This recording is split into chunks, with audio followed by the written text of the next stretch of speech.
Napakadelikado talaga kapag natuklasan mo yung original content mo or video mo ay nire-re-upload ng ibang content creators. Ang mangyayari kasi, ikaw ang madedetect ng algorithm na impostor or nag-impersonate or ang worst reused content tapos madedemonetize ka o kaya madidelete pa yung Facebook mo. Kung makikita natin dito, kinopya niya pati yung title ng video ko, no? So, kung makikita natin dito, 100% match. So, entire video ko is kinopya niya talaga. Itong si Aquila Lozano Boots. Ayan. And then, meron siyang followers na 641 and in-upload niya noong 1:59 PM. So, 1 hour after ko in-upload, so nire-upload niya.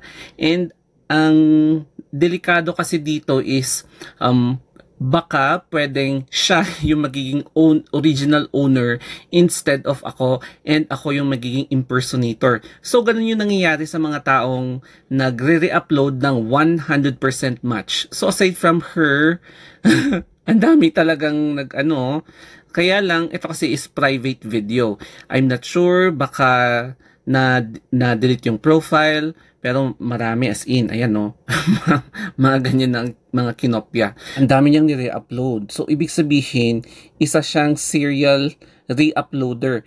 Delikado to kasi maraming mapapahamak na original content creators na kinuhanan niya ng video as in. Pero, ayan no, so makikita nyo as in, may mga ilang kakilala ko pa na nire-upload niya yung video. So, delikado yung mga pinaggagawa niya as in. Ang dami niyang nire-upload na mga videos and magkakasabay talaga sila or sunod-sunod. Mag-iingat kayo kapag gusto niyo maging content creator, wag niyo tong gagawin, wag niyo tong gagayahin ha. Hindi ko na sana siya papatulan pero meron siyang reply.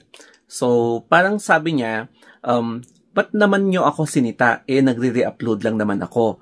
Grabe, napaka-stricto mo naman. Wala naman akong kinikita dyan, kaya nagre-re-upload lang naman ako ng mga videos.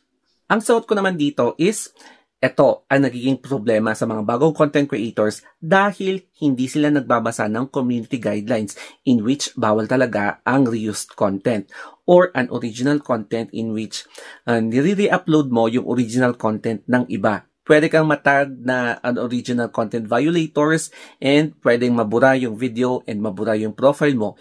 And pwede din kaming mapahamak na dahil sa kagagahan mo, pwede rin mabura yung profile namin and pwede rin ma-delete yung original video namin kahit na kami yung original na may gawa. Meron pa kasi siyang sinabi na isa, grabe naman po kayo, napaka-stricto nyo naman. Nagre-re-upload lang naman ako ng mga videos tapos wala naman akong kinikita dyan.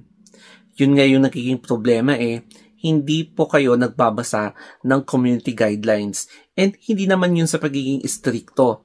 Nakasaad na talaga yan sa rules and regulations. Kaya kung gusto mo talaga maging content creator, dapat alam nyo kung ano yung mga rules para aware kayo kung ano yung bawal at yung pwedeng gawin.